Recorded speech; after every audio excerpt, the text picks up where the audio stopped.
Magbibigay po ng reaksyon, unahin muna po natin ang ating kapulisan. Okay? Ang ating kapulisan, unahin na po natin ang ating kapulisan.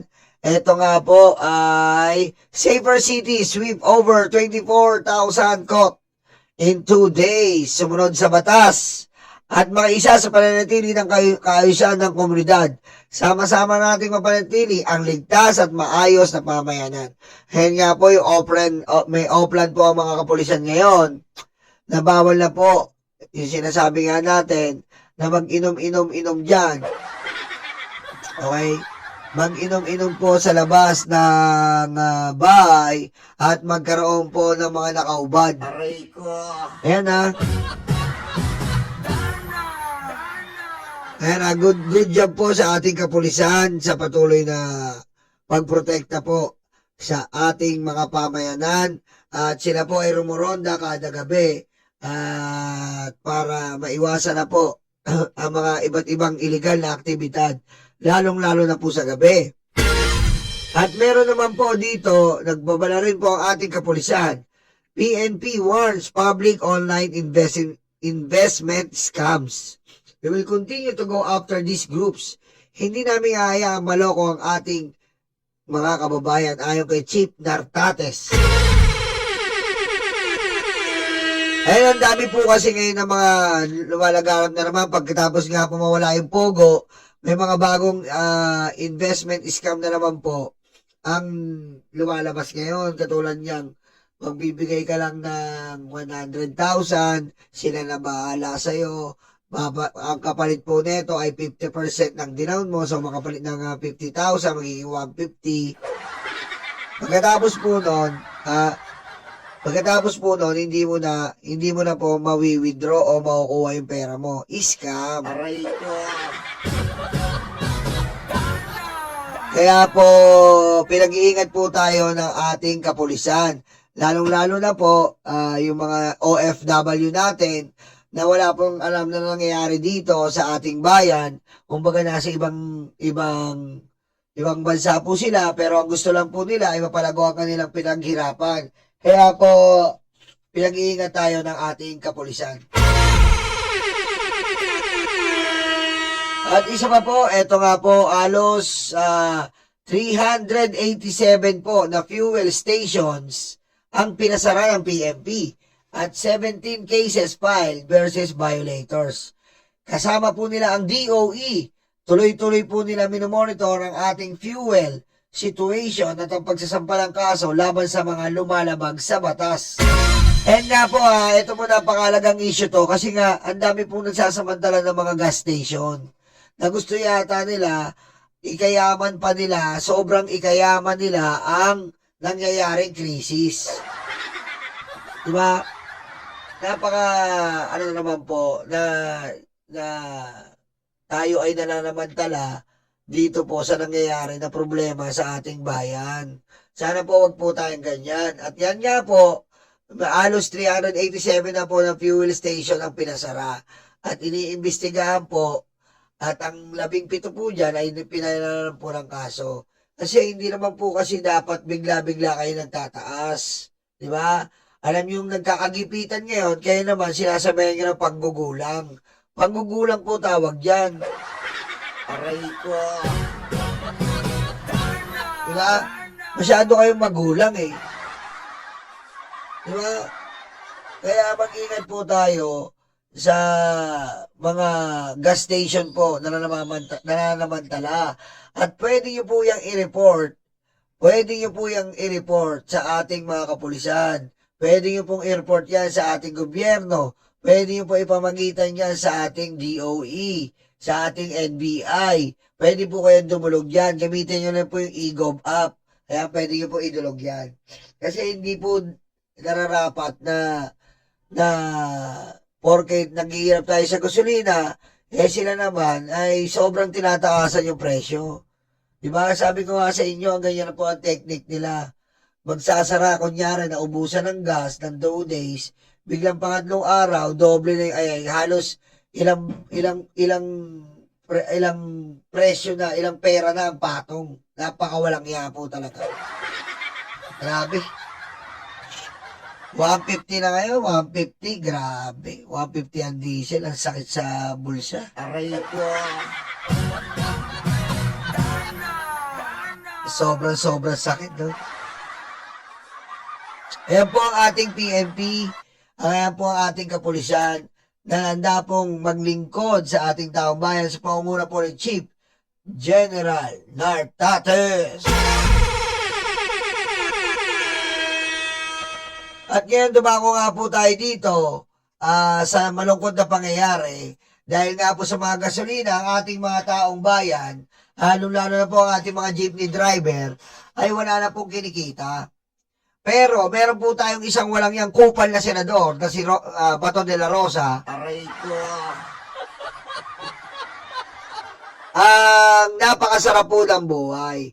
Imagine niyo po, ang isang jeepney driver po ay kumakayo ng halos 12 oras na pagtatrabaho. Pagtatrabaho sa kalsada, sila po ay nagmamaneo, nahimikap po ng mga pampublikong mga mananakay para po ihatid sa kanilang mga paroroonan. At kumikita lang po sila sa taas ng diesel ngayon ng halos 150 pesos. Diba? Kumikita lang po sila ng halos 150 pesos. Ganun na po kahirap. Samantalang meron tayong hayop na senador. Meron po tayong hayop na senador na kumikita ng 300K, nagtatago, lumalamo, nagpapasarap ng buhay. Napakawalang ya. Aray ko. Aray ko.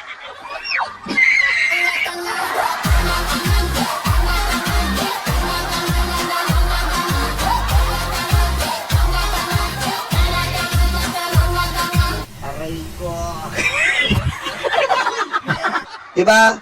Kaya po, nakakagago na lang po pag i-imagine nyo to. Na tayo, kayo, ako, lahat tayo dito, mga OFW dyan, yung mga nanay dyan, lalo na yung mga tatay dyan, gigising po tayo ng maaga, mag-aasikaso, papasok sa trabaho, hihintay ng 8 at 9 na oras, di ba? Pag break time, magmamadali ka pa, para lang hindi ka malate sa trabaho, para lang hindi ka mabawasan ng kaltas sa iyong trabaho, na takot ka lang pag nabawasan ka ng 100. Samantalang meron po tayong senador na pumatay na po sa umigit kumulang 30,000 Pilipino. Kaya nga po nandun si Digongyo sa dahig, ay putek, pero may sweldo pa ng 300K. Nakakawalang gana po talaga. At hindi po natin alam kung bakit ganito ang mga senador natin.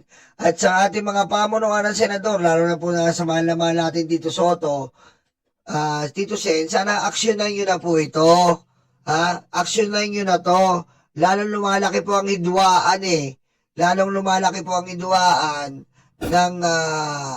ng publiko sa ganitong mindset na pinapakita nyo sa Senado. Mga bobo na nga ibang senador, nagtatago pa yung iba, pinapasweldo pa ninyo. Aray ko. Diba? Alam nyo hindi po masama na hindi na po pasweldoin ito. Bilang makatao, bilang bilang makatao ka at bilang may hiya ka sa balat mo, ikaw na mismo, hindi ka kumuha ng sweldo, pero hindi po, walang iya po to. Walang iya po to si Bato. Aray ko. Walang iya po to. And dapat po dito, isipin nyo po 300K yan. Pwede na po yan subsidiya sa ating mga jeepney driver.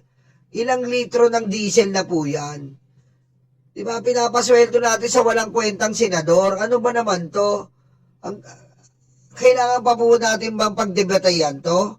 Kailangan pa po ba nating pag-usapan to? Hindi na po kailangan pag-usapan to. Napaka-basic lang po, hindi po mapasok. Pag hindi po mapasok, walang sweldo. Diba? Ganun po ang buhay. Hindi yung pinapatagal pa natin na hindi na nga po mapasok, sinusweldohan pa natin. Pera ng taong bayan yan Diba? Anong klase naman tayo dito? Pero mo 300k po yan to 400k. Pag may hinahawakan ka pa ng mga committee, may mga additional pa yan. May mga allowance pa yan. Pero sumisweldo, ang tigas naman ang mukha nito. Aray ko. Diba? Kaya nakikiusap tayo kay Tito Sen. Tito Sen, desisyonan nyo to. Lacson, desisyonan nyo to. Hindi habang buhay ganito. Ilang pera ang nasasayang ng taong bayan. Kailangan, ang taong bayan, ang pera ng pinagpagura ng taong bayan, may mabuting patutunguhan. Hindi yung ginagamit mo lang sa pagtatago. Ang sarap ng buhay mo, imagine niyo po, pagising niya sa umaga, wala siyang gagawin. O, tayo, pagising natin sa umaga, sub-sub kagad sa trabaho. Napakalupit. Ganun ba talaga?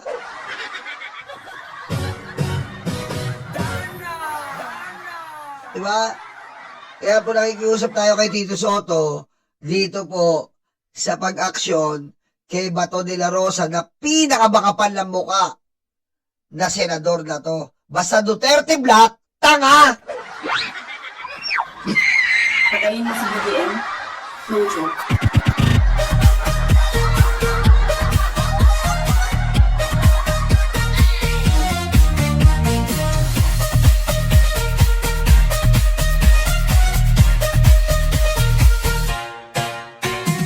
Okay, dumako na po tayo dito. Dahil nga po wala ng pag-asa si Sara na pahintuin ng mabigyan siya ng TRO. Bagong hakbang na naman po ang ginawa ni Sara para po matigil ang impeachment.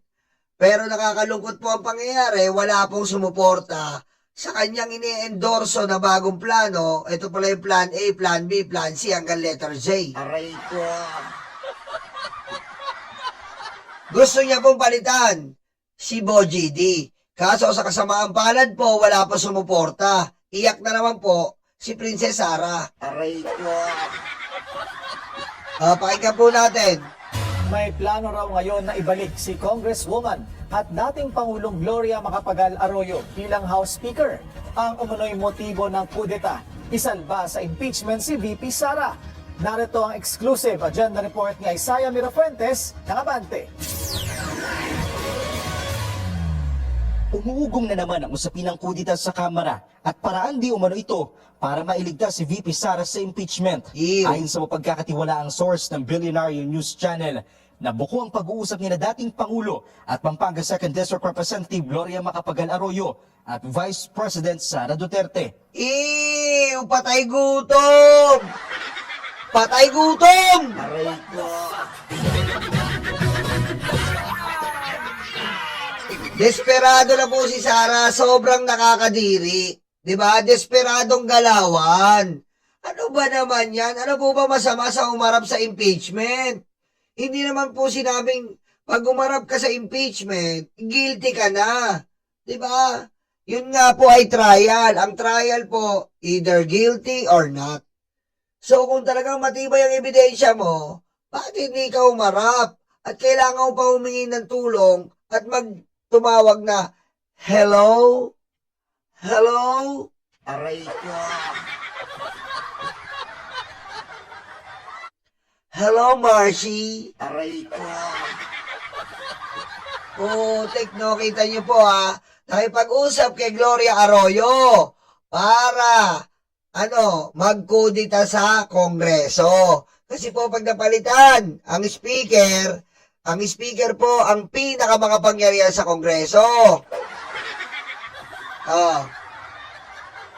Pinakamakapangyarihan sa Kongreso. Kaya siya ang magdi-decide kung itutuloy ang Committee on Justice. Pag si Gloria na, tigilan nyo na yan, Marcy. Aray ko. Matatandaan tong 2018 nang magkaroon din ng tensyon sa Kamara. Bago kasi magsimula ang sona ni dating Pangulong Rodrigo Duterte, ay nagbotohan ng mga mambabatas na patalsikin si Noy Speaker Pantaleon Alvarez. Si Arroyo ang pumalit at malakas ang ugong noon na si VP Sara na Noy Davao City Mayor ang nasa likod ng pagpapatalsik kay Alvarez. Yan po ang ginawa. Yan po ang ginawa ni Sara noon.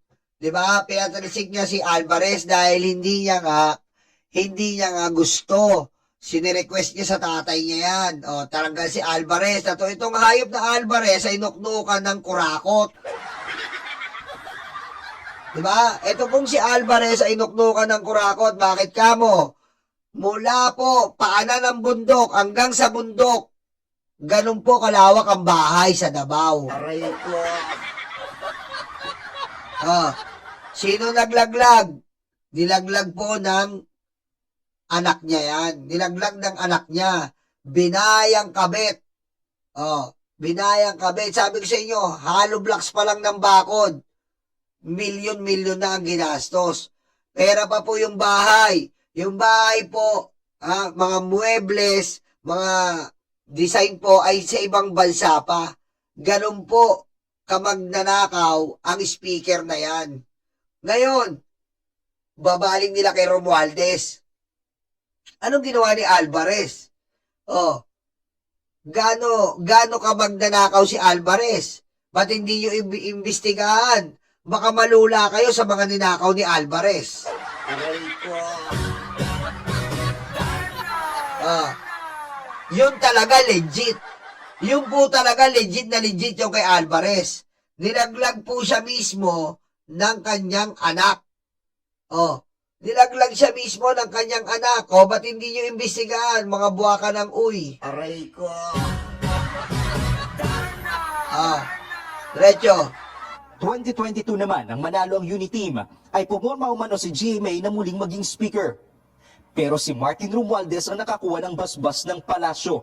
Ayon sa aming source, itinutulak muli ni Duterte si Arroyo bilang speaker. Kaya lang, 160 votes ang kailangan para mapatalsik ang kasalukuyang speaker na si Bogie D. At hindi para umabot sa 30 ang nagpahayag ng suporta. Aray, 30 lang po ang sumuporta.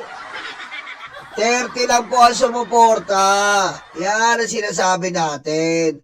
Akala ko ba malakas ang Duterte? Aray ko. Dapat 30. Dapat kinausap niyo yung NUP. Sinasabi ko sa inyo proud na proud yung mga DDS sa NUP. Ano nangyari sa NUP? Ba't ang laki ng NUP, ba't 30 lang? Teko. 30 lang ang sumuporta, wala pa sa kalahati ng 160. Dapat 80 man lang ano NUP? Ayaw. Bakit? Naramdaman nyo, kurakot, no? Sabi ko sa inyo patimpla-timpla pa kayo, NUP, kurakot. Aray ko. Naramdaman nyo, no? Magnanakaw si Sara, no? Ayan, kinakapa ng NUP kasi yan ano NUP? Hindi nyo masuportahan, ayaw umattend diba? May pa-dual citizen pa kayo, Aray ko. Wala pa sumuporta. 30 lang. Wala pa nga 30 nga daw. Diretso. May balak na kudita. Sa mensahe ni Caloocan City Representative Egay Irisa sa BNC, duda siya na magtatagumpay ang leadership shake-up dahil hawak umano ng kasalukuyang liderato ang biyaya. Dapat na gano'n ka, recruit ka. Mamapail ka Maepal ka Rize. Dapat nag-recruit ka. Maepal ka sawang-sawa ka na sa leadership nila Bogie D at Sandro Marcos Ibig sabihin, walang kwenta yung panglalason nyo. Aray ko. Walang bisa. Wala kayo nalulokong congressman puro lang kasi kayo, pamimeke. Sabi naman ni Cagayan de Oro Congressman Rufus Rodriguez na tila umabogado kay VP Sara noong huling impeachment hearing, wala raw siyang naririnig tungkol dito. Pero para kay House Deputy Minority Leader Antonio Tino, hindi na bago ang usapin ng kudita. Wala naman ngayon. Previously, merong ganyan, di ba? And openly yung may isang party from the majority nagpapahiwatig ngayon. Pero I think that was settled nung release ng DBM, yung budget para sa mga projects ng mga congressman. At kung may kudita man, So pagpapalit ba ng speaker, as a rule, sino man ang maging speaker Ibig sabihin, yung may numero ng mayorya, generally, ay yung may basbas ng presidente. Ngayon, kung papalitan ng speaker nang walang basbas ng presidente, pinapakita lang dito na name-drop na talaga ang nakaupo sa Malacanang. Hinihingi ng BNC ang panig ng kampo ni Speaker D. Patay! Oh, walang sumuporta. Patay. Oh. Walang sumuporta. Bakit? Oh, wala na. Walang pumapanig kay Sari. Magnanakaw po eh. Mahirap sumuporta sa magnanakaw. Bandang uli, mahirap ipagtanggol yan. Diba? Eh, paano mo ipagtatanggol ang isang duwag? Ipagtatanggol mo yung matapang. Hindi mo mapagtatanggol po ang isang duwag na simpleng impeachment po na kaya-kaya niya sagutin kung wala siyang kasalanan o inisente siya. Napaka-basic. Kaso, ang hirap ipagtanggol niyan, ayaw umaten. Ang daming dahilan.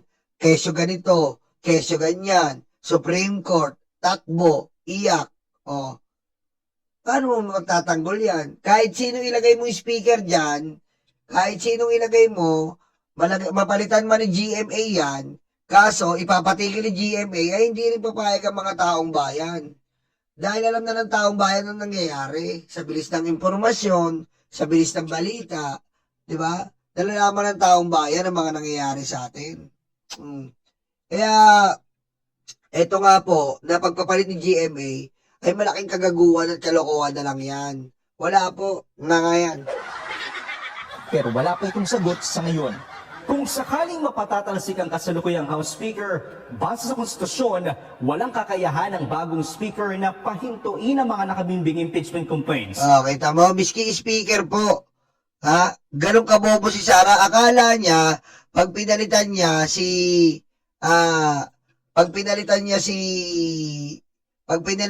Speaker Boji, di mapapahinto. O, kita mo yun, pati yun, di niya alam. Kasi nga po, bobo. O, walang alam eh. Ang alam lang, magnakaw at pumatay. Pero kaya niyang maimpluwensyahan ang magiging takbo at kahihinatnan nito. Para sa agenda, Isaiah Mira Fuentes, Abante. Wala siyang kakayahan, pero may impluwensyahan. Sa impluwensya naman po, malabo. Kasi, paano niya may impluwensyahan? Titignan naman ng taong bayan yan eh. Hindi naman katulad dati na napapanood lang saan? Napapanood lang sa TV. Pero ngayon, mapapanood mo, live stream. Kitang-kita mo kagad kung anong nangyayari. Hindi katulad doon, mag-aantay ka pa ng alas 6 ng gabi. Hindi katulad doon, mag-aantay ka pa ng alas 10 ng umaga para sa mga balita. Hindi katulad doon, makikinig ka ng impeachment sa radyo.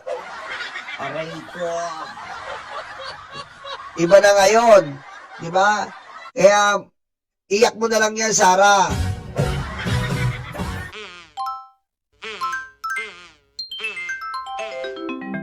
Kakulango.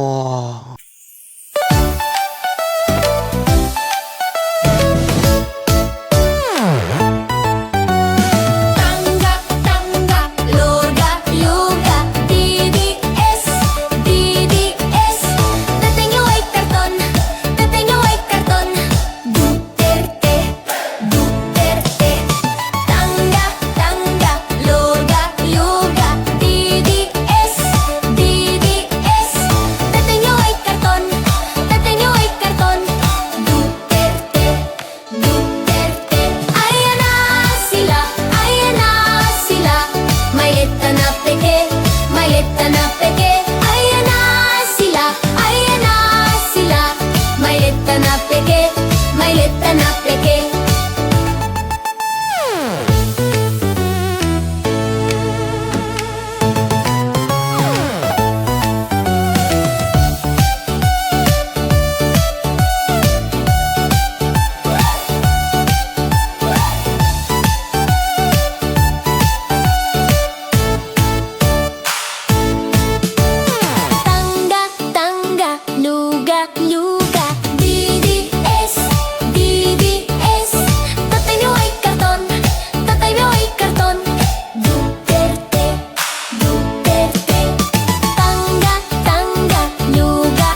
Mangga